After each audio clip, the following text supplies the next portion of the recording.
각 가정에서 비대면 예배를 드리고 계시는 사랑하는 주님의 십자가교회 교우님들, 주님의 이름으로 환영하고 또 축복합니다. 비록 이 시간 우리가 비대면으로 예배를 드리고 있지만 오늘 이 예배 가운데 하나님께서 우리에게 풍성한 은혜를 주실 것을 기대하며 함께 예배합시다. 이제 마음을 정돈하시고 묵도하심으로 2021년 7월 11일 주일 예배를 함께 드리겠습니다.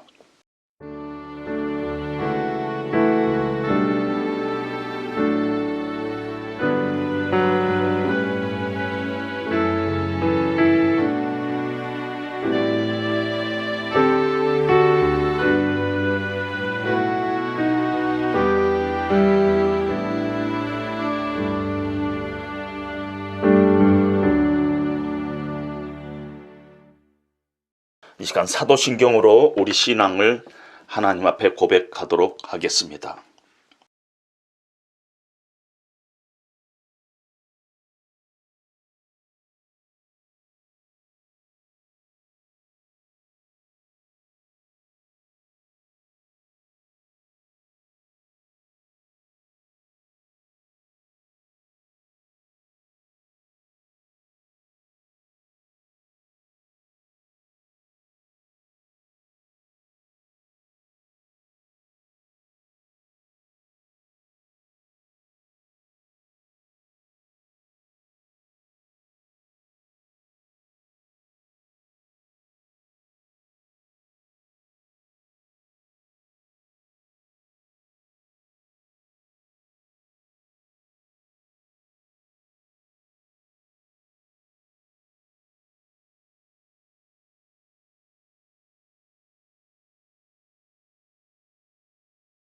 이 시간 주보혈로 날 사심은 함께 찬양하겠습니다.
이 시간 가족분들 중 한 분이 혹은 혼자 예배드리는 분은 예배를 위해서 잠시 기도해 주시기 바랍니다.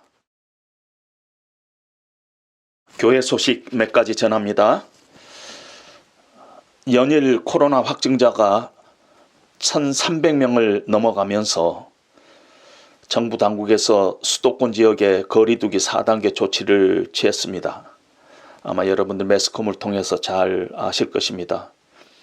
상황이 하루가 다르게 악화되고 있고 델타 변이까지 확장되고 있기에 저희 교회는 선제적으로 새벽 예배는 어제부터 잠정적으로 중단하고 주일 예배는 오늘부터 비대면 예배로 전환하기로 했습니다.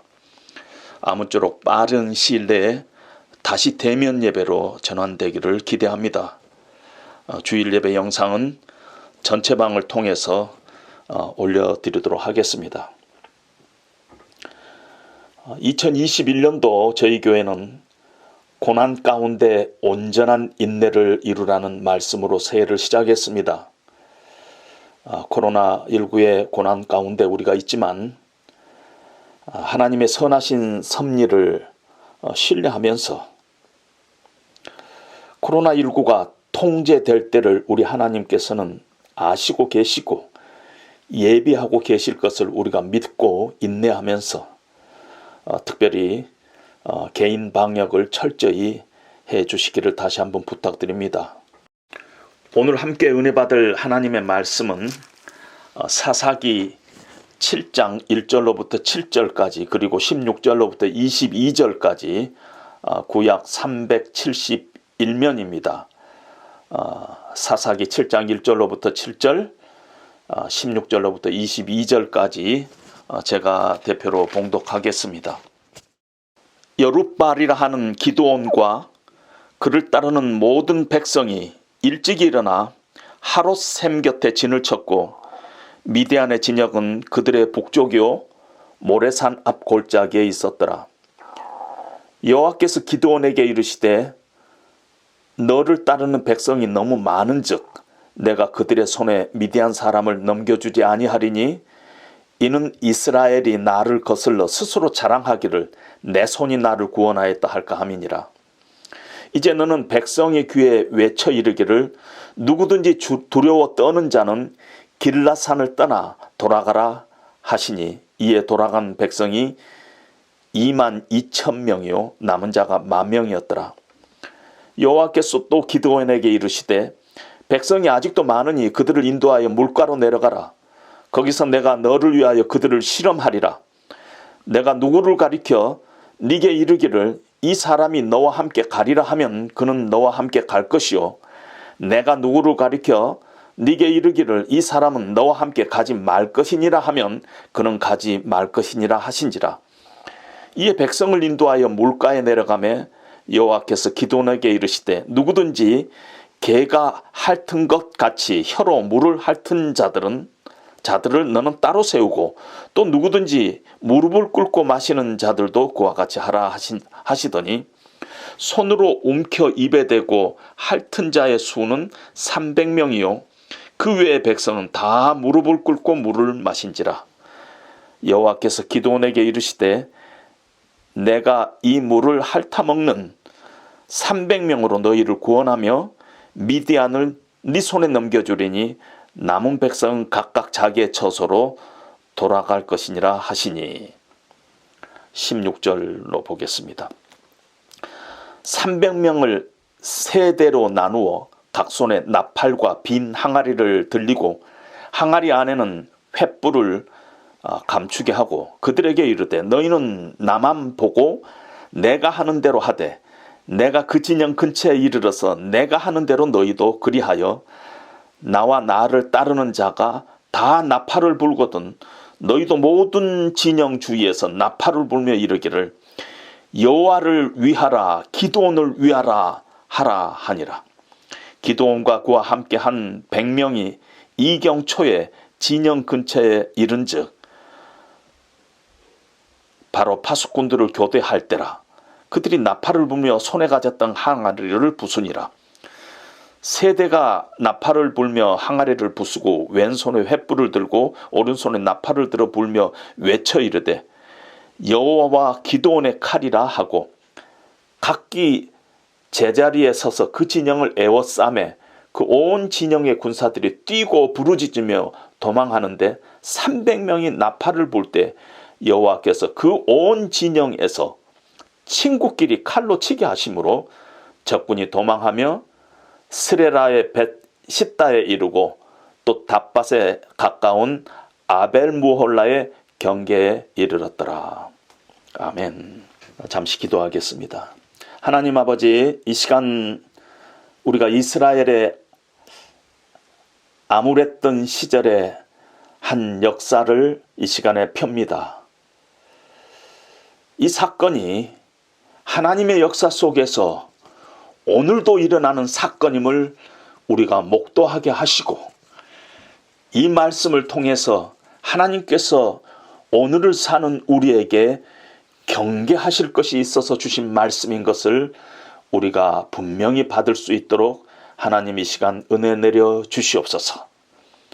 살아계신 하나님의 말씀으로 우리가 받고 오늘 우리에게 나에게 주시는 하나님의 말씀으로 받아 결단하는 은혜가 있게 하여 주시옵소서. 예수님 이름으로 기도합니다. 아멘. 몇 년 전에 우리나라에는 세월호 침몰 사고라는 것이 있었습니다. 아마 여러분들 중에 아무도 잊지 않으셨으리라 생각합니다. 배 하나가 침몰해서 수많은 희생자를 낸 사고도 의미가 있지만은 그 사고의 원인을 조사하는 과정에서 우리 사회에 민낯이 드러나고 그 민낯을 진단하게 되었습니다. 그리고 여러분들이 기억하실까 모르겠지만 그 당시에 우리 사회가 총체적으로 부패되어 있다. 부조리와 무책임과 편법과 이기주의가 절망적으로 만연되어 있다 하는 것을 진단했습니다. 그래서 정부는 국가 개존이 국가 개혁을 해야 한다 하고 주장을 하기도 했습니다. 여러분 요즘 대통령 후보가 참 많죠. 그리고 그 많은 사람들이 놓치지 않고 하는 말이 있습니다. 공정과 상식. 지금 이 사회가 공정하지 않다, 비상식적이다 하는 것을 대변하고 있습니다. 그동안 정부가 개혁을 이야기해 왔지만은 개혁돼야 할 대상의 중심에 정부가 있음을 우리는 고통스럽게 인정하지 아니할 수 없습니다. 특별히 크리스찬들도 작금의 사태와 무관하지 않다는 것을 우리는 알아야 합니다.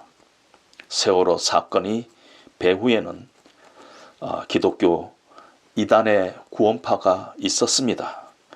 그리고 우리가 지금 처해 있는 코로나19의 이 현실 가운데서도 신천지, 인터콥, 수많은 교회가 그 가운데 있음을 우리는 부인할 수 없습니다. 이 시대를 어떤 분은 신사사기 시대라고 합니다. 사사기 시대는요, 사회적으로 정직과 진실과 공평과 책임의 덕목은 사라지고 원칙과 상식이 사라지고 각자 자기 소견에 옳은 대로 행했던 그 시대입니다. 종교도 타락해서 성공주의와 물량주의와 형통주의가 그 종교의 모습으로 드러났습니다. 그런데 우리가 살고 있는 이 시대가 신사사기 시대라고 합니다. 바로 공정과 상식이 무너지고 도덕적인 기초가 무너지고 하나님의 백성의 품위가 땅에 떨어지고 기독교가 세상의 걱정거리가 되고 세상에서는 있어서는 안 될 일이 교회에서는 별거 아닌 것 같이 관행으로 되고 있는 이런 현실 앞에서 이 시대가 참으로 신사사기 시대다 하는 말이 틀리지 않다. 정말 여호와의 목전에 악을 행하는 시대구나 하는 것을 우리는 인정하지 않을 수가 없습니다. 이 시대의 정황 속에서 우리는 지금 코로나라는 어려움을 겪고 있습니다. 이런 암울한 시대를 살아가고 있는 저와 여러분과 같은 보통 크리스찬들은 어떻게 살아가야 하는가? 특별히 사사기 시대에 기드온이라는 보통 사람을 통해서 하나님께서 우리에게 주시는 메시지가 무엇인가? 우리가 도전받아야 할 것이 무엇인가? 우리 신앙생활을 재정돈해야 할 부분은 어떤 것인가? 우리가 함께 고민하는 그런 시간이 되기를 바랍니다. 하나님께서 이스라엘 백성을 애굽의 종살이에서 구원하셨습니다. 40년 광야길을 걸으면서 불기둥과 구름기둥으로 인도하셨어요. 하늘의 만나로 먹이시고 요단물을 마르게 하시고 하나님께서 약속하신 땅, 젖과 꿀이 흐르는 땅, 가나안 땅의 시대를 하나님께서는 열었습니다. 그것이 사사기 시대입니다. 그런데 하나님께서는 이스라엘 백성들이 가나안에 들어가기 전 그들에게 경고했습니다. 너희가 가나안 땅에 들어가면은 가나안 족속 저들의 삶의 모양을 쫓지 말라. 그들의 가치관을 쫓지 말고 거룩한 백성으로서의 그들과 구별된 삶을 살아야 한다. 이렇게 하나님께서는 간곡하게 말씀하셨습니다. 그리고 이스라엘 백성들이 가나안 땅에 들어와서 하나님은 어떤 분이신가?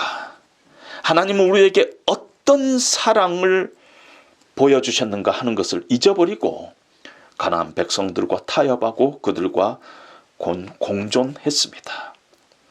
하나님이 주신 축복의 땅에서 한 걸음 더 나아가 그들의 신을 섬기는 우상 숭배의 죄를 범했습니다.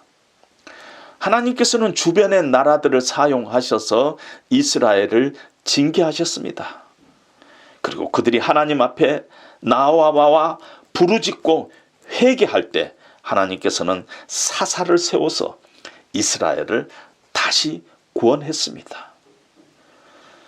그 이스라엘이 또 하나님 앞에 악을 행하고 이런 역사가 반복되는 것이 사사기의 역사인 것입니다. 그래서 사사기의 역사를 또의 역사라고까지 얘기할 정도로 그들은 똑같은 죄들을 또 반복하고 하는 그런 죄악을 범했습니다. 오늘 우리가 보는 기드온이 살던 그 시대는 사사기의 중심된 시대인 것입니다. 사사기 6장 1절에 보면은 이스라엘 자손이 또 여호와의 목전에 악을 행했다 이렇게 시작하고 있는데 도대체 무슨 악을 이스라엘 백성들이 범했는가? 한번 그 사사기 6장을 보니까 6장 8절에 여호와께서 이스라엘 자손들에게 한 선지자를 보내서 이스라엘 백성들이 범한 죄악을 알려줍니다. 그리고 그 죄악을 보니까 그들이 하나님께 받은 은혜를 망각하고 10절에 보니까 이 땅에 거주하는 아모리 사람들의 신을 두려워했다 하고 얘기합니다. 그런데 이 두려워했다는 단어가 섬기다, 추종했다는 뜻입니다. 그들의 가치관을 추종했다는 것이 그들의 성공주의, 형통주의, 물량주의, 세속주의를 따랐다는 것입니다. 그리고 내 목소리를 듣지 아니하였다 하고 이스라엘 백성들의 죄악을 한 선지자를 보내서 하나님께서 말씀하십니다. 이런 악을 여호와의 목전에 행했습니다. 그래서 하나님께서 7년 동안 이스라엘을 미디안의 손에 넘겨주십니다. 미디안 족속은요, 파종 시기만 되면 메뚜기처럼 쳐들어와서 양도 빼앗아가고 나귀도 뺏어가고 곡식들을 싹쓸이해 갔습니다. 그래서 먹을 것이 없게 만들었습니다. 죽을 지경이었어요. 그래서 이스라엘 백성들은 산에다가 구멍을 뚫고 굴을 파고 산에다가 성도 짓고 그렇게 버티고 있었습니다. 그래서 그 고통이 너무너무 심해서 하나님께 부르짖었습니다. 그러자 하나님께서는 기드온이라는 사람을 부르십니다. 그런데 여러분, 하나님께서 이스라엘을 미디안의 압제에서 구할 사사로 기드온이라는 사람을 부를 때 기드온이 무엇을 하고 있었느냐면요, 6장 11절에 보니까 기드온이 그때 밀을 포도주 틀에서 타작하고 있었습니다. 밀을 포도주 틀에서 몰래 숨어서 타작하고 있었다는 것입니다. 밀은 원래 넓은 스페이스에서 겨도 바람에 이렇게 날아가도록 하면서 타작하게 되어 있는데, 그랬다가는 미디안 사람들에게 들켜가지고 다 뺏기니까 포도주 틀에서 몰래 밀 몇 대를 타작하고 있었습니다. 그때 하나님의 사자가 기드온에게 나타났어요. 12절에 보니까 큰 용사여, 하나님께서 너와 함께 계시도다 하고 말씀합니다. 좀 웃기지 않아요? 무슨 큰 용사예요?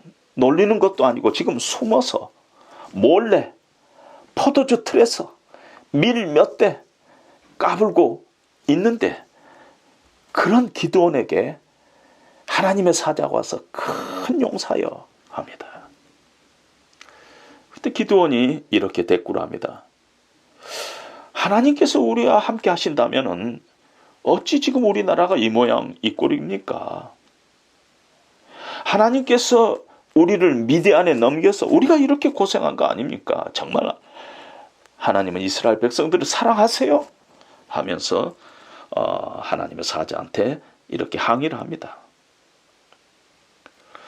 그럴자 하나님의 사자가 내가 너를 보낸 것이니 너는 가서 이스라엘을 미디안의 손에서 구원하라 하고 얘기합니다.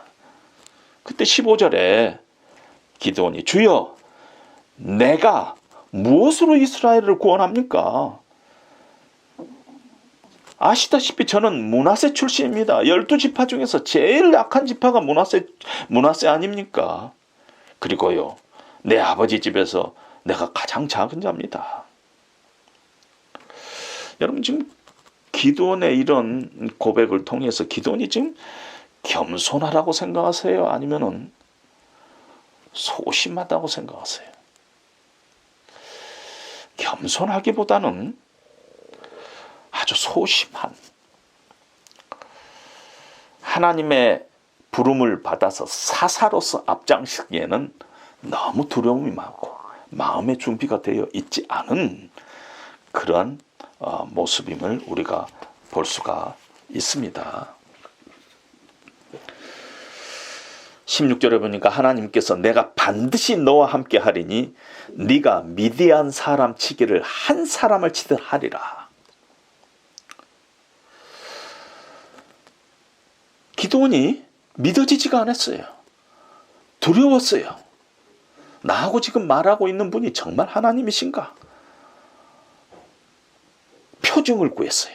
그래서 잠깐만 기다리십시오. 그러고 나서 가서 염소 새끼 한 마리와 밀가루 한 에바로 무교병 빵을 만들고 고기를 소쿠리에 담고 국을 양푼에 담아서 가지고 옵니다. 어떻게 보면 이 일이 쉬운 일이 아니었을 거예요. 식량이 부족한 상황에서 밀을 포도주 틀에서 타작하고 있는 그런 상황에서 염소 새끼 한 마리와 밀가루 한 에바를 가지고 하나님 앞에 그것을 가지고 온다는 것은 쉬운 일이 아니었을 것입니다. 그러자 6장 20절에 보니까 하나님의 사자가 그에게 이르되 고기와 무교봉을 가져 이 바위 위에 두고 그 위에 국을 부으라 합니다. 그럴 때 기드온이 그대로 합니다. 그럼 6장 21절 우리가 함께 읽어보도록 하겠습니다. 여호와의 사자가 손에 잡은 지팡이 끝을 내밀어 고기와 무교병에 대니 불이 바위에서 나와 고기와 무교병을 살랐고 여호와의 사자는 떠나서 보이지 아니한지라. 불이 바위에서 나와서 고기와 무교병을 살랐어요. 깜짝 놀랐어요. 하나님이시구나. 알게 됐어요. 그리고 내가 여호와의 얼굴을 배웠는데 내가 죽게 되었구나 하고 걱정할 때 여호와의 사자가 네가 죽지 아니하리라 하고 말씀합니다. 그래서 그 자리에서 24절에 보니까 제단을 쌓고 그 제단의 이름을 여호와 살롬이라고 제단의 이름을 붙입니다. 내가 여호와의 얼굴을 배웠고도 죽지 않고 살아있다. 그 마음을 가지고 하나님 앞에 제단을 쌓습니다. 오늘 이런 모습을 보면서 기드온의 모습 속에 그 가슴 속에 두려움이 있어요. 그래서 그 소심함 때문에 하나님을 시험하기도 합니다. 그런데 가만히 보니까 그 안에 믿음도 동시에 있음을 우리는 볼 수가 있습니다. 6장 25절에 보니까 그날 밤 하나님이 기드온에게 나타나서 네 아버지 집에 있는 바알의 제단을 헐고 그 옆에 아세라 여신상을 찍고 아버지의 둘째 숫소를 취하여 번제를 드리라 이렇게 이야기합니다. 그런데 27절에 보니까 이에 기드온이 종 10사람을 데리고 여호와께서 그에게 말씀하신 대로 행하되 그의 아버지의 가문과 그 성읍 사람들을 두려워함으로 이 일을 감히 낮에 행하지 못하고 밤에 행하니라. 동네 사람들과 아버지가 두려웠어요. 들키는 날에는 죽을 수도 있기 때문에. 그런데도 하나님의 말씀을 붙잡고 믿음으로 행하는 모습을 봅니다. 순종의 반걸음을 뛰는 기드온의 모습을 봅니다. 이 일로 인하여 기드온에게 별명이 하나 붙었습니다. 여룻바알, 엔티바알, 바알과 대항하는 자라는 이름이 붙었습니다.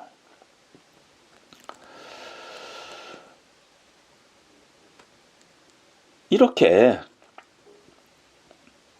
소심하고 그 마음속에 두려움도 갖고 있고 믿음도 연약해서 표징을 구하고 있지만은 그러나 기드온의 마음속에 믿음이 있었어요. 하나님의 주권을 인정하고 자기의 소견에 옳은 대로 행하는 그 시대에 하나님 보시기에 좋은 대로 하나님 말씀대로 행하고 있는 기드온의 믿음의 모습을 우리는 볼 수가 있습니다. 그때 33절에 보니까 미디안 사람과 아말렉 사람과 동방 사람들이 요단강을 건너서 이스라엘 골짜기에 진을 칩니다. 그리고 34절에 여호와의 영이 기드온에게 임해서 기드온이 믿음의 용기가 생겨서 전쟁을 위해서 나팔을 붑니다. 그러자 아비에셀 족속이 다 모여서 그를 쫓고 사자들을 므낫세 지파, 아셀 지파, 스불론 지파, 납달리 지파에 보냈더니 수만 명이 모이게 됩니다.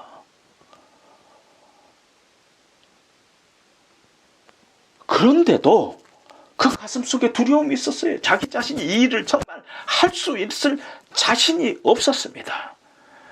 그래서 하나님 앞에 또 나갑니다. 하나님, 아직도 제 마음속에 두려움이 있습니다. 하나님 앞에 확신을 구합니다. 정말 하나님께서 친히 이스라엘 백성들을 구원하실지 하나님의 확신을 구합니다. 하나님, 여기 양털이 있는데요, 이 양털에만 이슬이 내리고 양털 주변에는 마른 땅으로 하시면은 정말 하나님이 이 일을 주관하신 것을 믿겠습니다. 그러고 나서 아침이 됐는데 양털을 이렇게 짜봤더니 물이 쫙 짜집니다. 그러자 또 다른 생각이 들었습니다. 하나님, 죄송합니다. 한 가지만 더 하나님 앞에 여쭙습니다. 이번에는 양털은 마른 상태로 두고 양털 주변의 땅들은 이렇게 이슬이 내리게 해주시면은 정말 이 일 가운데 하나님께서 함께 하심을 제가 믿겠습니다. 그리고 나서 아침에 봤더니 정말 양털은 바짝 말라 있는데 양털 주변에는 이슬이 많이 내려 있는 것을 봤습니다. 그래서 그런 확신을 얻고는 이제 전쟁에 임하게 됩니다. 그것이 7장 1절입니다. 여룻바알이라 하는 기드온과 그를 따르는 모든 백성이 일찍이 일어나 하롯셈 곁에 진을 쳤고 미디안의 진영은 그들의 북쪽요 모레산 앞 골짜기에 있었더라. 이렇게 하나님께서 주시는 그런 확증을 가지고 이제는 하나님이 함께 하신다 하면서 전쟁을 하게 되는데 여전히 기드온의 마음속에 두려움이 있었습니다. 하롯셈 곁에 진을 쳤다고 했는데 하롯이라는 뜻이 두려움이라는 뜻입니다. 그런 두려움을 가지고 지금 진을 쳤는데요, 이때 하나님께서 7장 2절에 보니까 너를 따르는 백성이 너무 많다는 것이에요. 그래서 내가 그들의 손에 미디안을 붙이지 않겠다. 왜냐하면 너희가 교만해져서 우리가 우리 힘으로 미디안을 무찌르고 우리를 구원했다 할까 하노라. 그러면서 하나님께서 3절에 기드온에게 말합니다. 백성들에게 네가 말하는데 두려운 사람들은 집으로 가라 하고 얘기하라는 것입니다. 그랬더니 32,000명의 군인들 중에서 22,000명이 그냥 집으로 돌아가고 10,000명밖에 안 남았어요. 3분의 2가 떠나갔습니다. 한 명도 아수울 떼는데 22,000명이 떠나갔어요.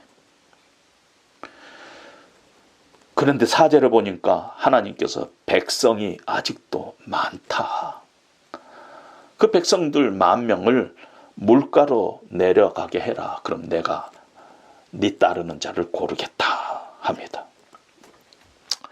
5절 다시 한번 읽습니다. 이에 백성을 인도하여 물가에 내려가매 여호와께서 기드온에게 이르시되 누구든지 개가 핥은 것 같이 혀로 물을 핥은 자들을 너는 따로 세우고 또 누구든지 무릎을 꿇고 마시는 자들도 그와 같이 하라. 손으로 움켜 입에 대고 핥은 자의 수는 300명이요 그 외의 백성은 다 무릎을 꿇고 물을 마신지라. 개가 핥은 것 같이 그 혀로 물을 핥은 자는 300명이고 무릎을 꿇고 마시는 자들은 9,700명이 있어요. 그런데 하나님께서는 9,700명 집으로 보내라는 것입니다. 300명이 네가 데리고 미디안을 미디안과 싸울 그 사람들이라는 것입니다. 도대체 이 300명이 어떤 사람들인가? 가끔 기드온의 300용사 그래갖고 이 300명이 진짜 소수 정예부대다 하고 얘기하는 사람이 있는데 그렇지 않습니다. 이 300명이라는 것은 어떤 미디안으로부터 너희를 구원할 그 소수, 그 숫자일 뿐입니다. 이겼을 때 뽐내지 않고 이건 하나님께서 친히 하신 전쟁이라고 고백할 수밖에 없는 그 숫자. 기드온과 그 백성이 이건 정말 하나님의 도움이 없었으면 할 수 없는 일이다. 하나님께서 친히 하신 전쟁이었다. 우리 힘으로는 불가능한 전쟁이었다고 고백할 수밖에 없는 그 숫자. 말이 되지 않는 숫자까지 하나님께서는 줄여버리는 것입니다. 기드온은 기를 쓰고 나팔을 불며 싸울 군대를 모집했는데 하나님께서는 군대를 줄이기 위해서 최선을 다하고 있는 하나님의 모습을 봅니다. 300명을 데리고 미디안과 싸움을 해야 하는 기드온 마음 두려웠습니다. 그래서 그날 밤에 여호와께서 기드온에게 이르시되 9절에 보니까 일어나 진영으로 내려가서 적진을 쳐라. 내가 그것을 네게 넘겨주리라 하고 말씀을 합니다. 그러면서 10절에 만일 네가 내려가기가 두려우면 네 부하 브라를 데리고 그 진에 한번 가봐라. 이렇게 얘기를 합니다. 그래서 부하 브라를 데리고 진에 내려가 봤더니 미디안과 아멜렉 족속과 동방 사람이 골짜기에 누워 있는데 해변에 모래처럼 메뚜기처럼 새까맣게 많은 것이에요. 얼마나 두려웠겠어요. 그런데 미디안 병사 2명이 꿈 얘기를 하는 것이에요. 한 병사가 자기 어제 꿈을 꾸었는데 보리떡 한 덩어리가 우리 진영으로 굴러 들어와서 장막을 쳐갖고 무너뜨리는 꿈을 꾸었다 하는데 그 옆에 있던 병사가 그것은 기드온의 칼날이다. 하나님이 미디안과 그 모든 군대를 그의 손에 붙이셨다 하면서 꿈 얘기를 하고 해몽을 합니다. 기드온이 정말 하나님이 이 전쟁 우리 앞서서 다 준비했구나 하면서 7장 15절에 하나님 앞에 경배를 올리고 진영으로 돌아와서 기드온이 300명의 군인들을 100명 이렇게 세 조로 나눠서 한 손에는 나팔을 한 손에는 빙 항아리와 횃불을 들고 기습 작전을 감행을 합니다. 나팔을 불고 항아리를 깨고 횃불을 흔들 때 여호와야와 기드온의 칼이라 하고 외치라고 합니다. 그때가 오늘 본문에 보니까 이경초 시간이라고 했는데 그게 밤 12시와 새벽 2시 사이입니다. 얼마나 졸리는 시간이에요. 보초가 교대하는 시간인데 그때 참 졸리는 시간입니다. 그냥 갑자기 이런 일이 생기니까 자기들끼리 어둠 속에서 칼싸움을 하면서 막 뛰고 소리 지르고 도망하고 그래가지고 300명이 나팔을 불고 항아리를 깨틀고 횃불을 흔들고 할 때 여호와께서 그 온 진영에서 친구들끼리 서로 칼로 치게 만들어갖고 적군이 거기서 다 죽고 도망하는데요.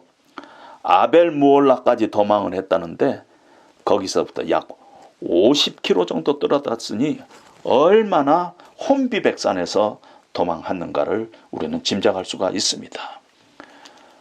이 전쟁 이후에 전쟁의 결말이 8장 28절에 나옵니다. 미디안이 이스라엘 자손 앞에 복종하여 다시는 그 머리를 들지 못하였으므로 기드온이 사는 40년 동안 그 땅이 평온하였더라 하고 말씀을 하고 있습니다.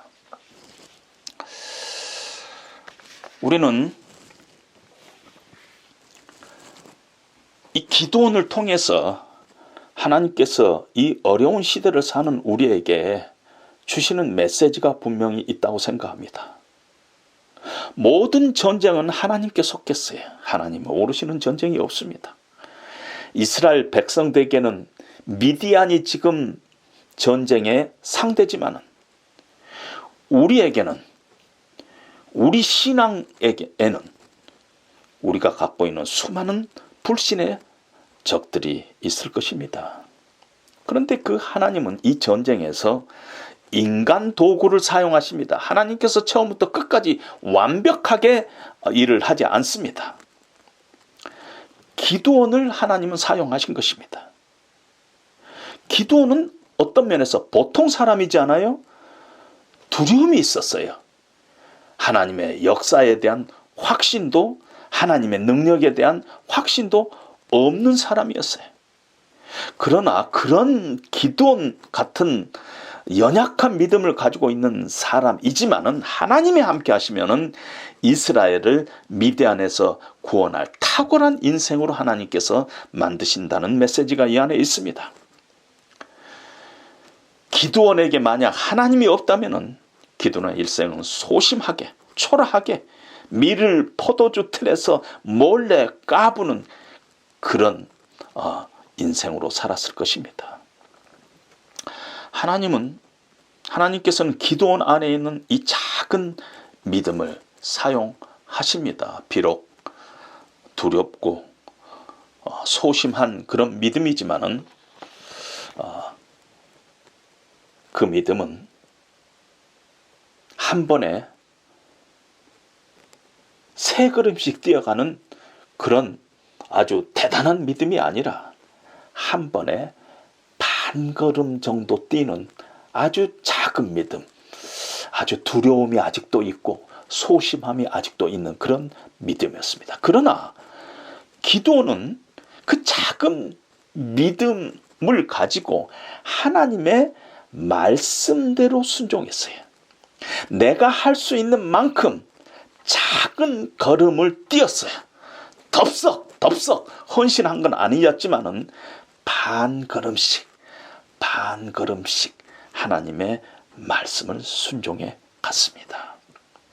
내 소견에 옳은 대로 행하는 그 시대 정신 속에서 하나님의 말씀 붙잡고 하나님의 뜻 붙잡고 그 하나님이 말씀하시는 그 방향으로 작은 헌신의 발걸음을 띄었습니다. 기드온의 일생 중에서 그의 역할은 늘 지팡이였어요. 능력은, 불은 바위에서, 반석에서, 하나님에게서 나온다는 것을 늘 믿었어요.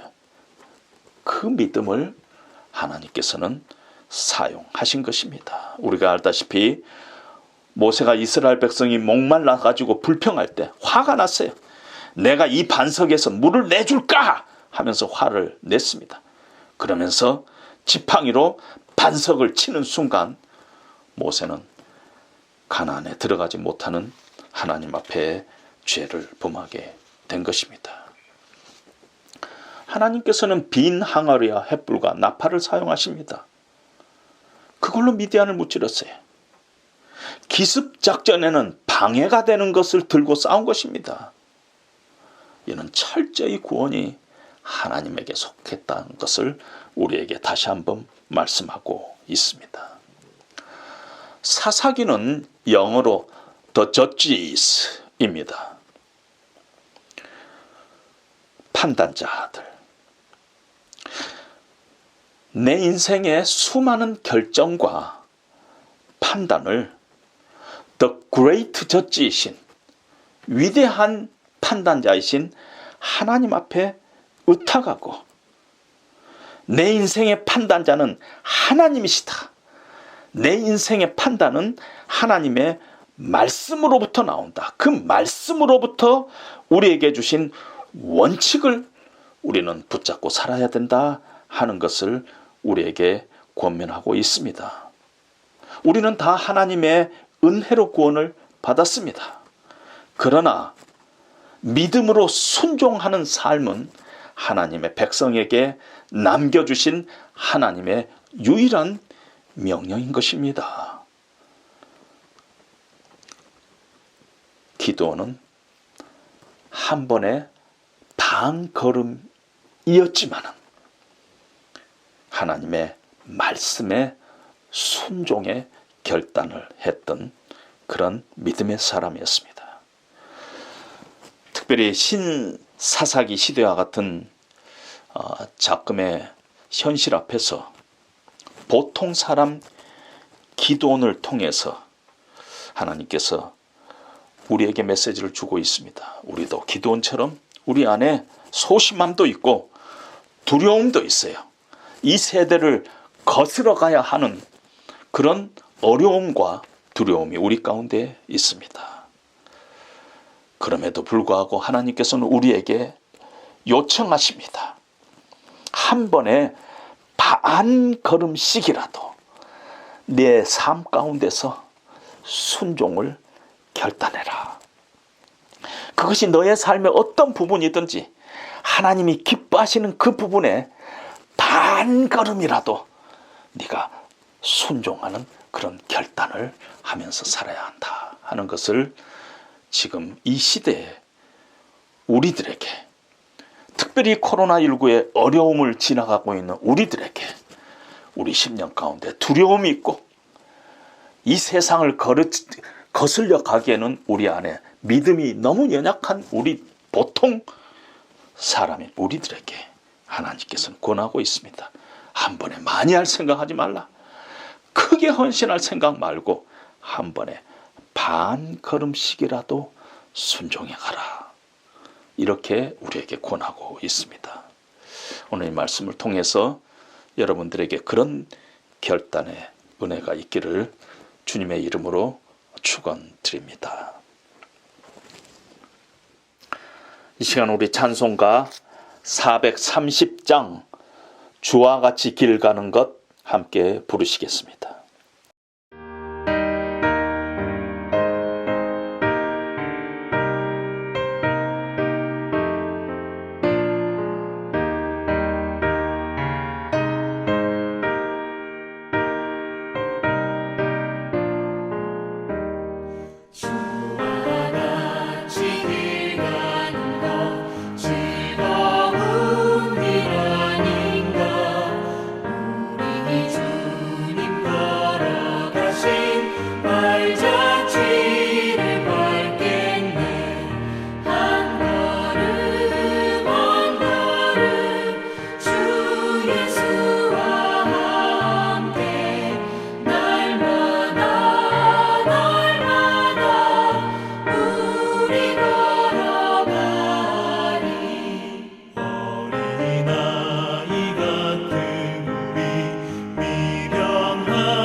이제 축도하심으로 주일 예배를 마치겠습니다. 이제는 우리 주 예수 그리스도의 은혜와 우리 하나님 아버지의 만극하신 사랑하심과 성령님의 감동, 감화, 교통, 충만, 새롭게 하시는 역사가 코로나19의 고통 가운데서도 한 번의 반걸음씩이라도 하나님이 기뻐하시는 뜻에 하나님의 말씀에 순종하는 발걸음을 띠며 믿음으로 이 시대를 살아가기로 결단하는 사랑하는 주의 백성들 머리 위에 이제로부터 영원토록 함께 하시기를 간절히 축원하옵나이다. 아멘.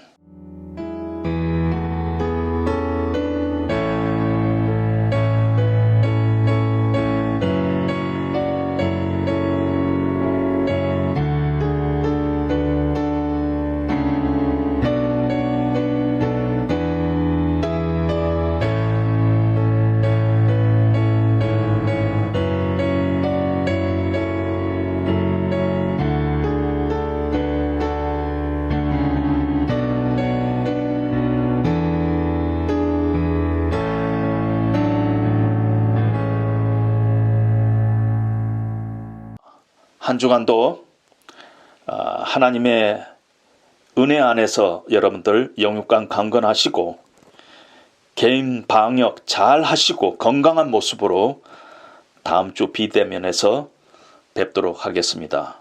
샬롬.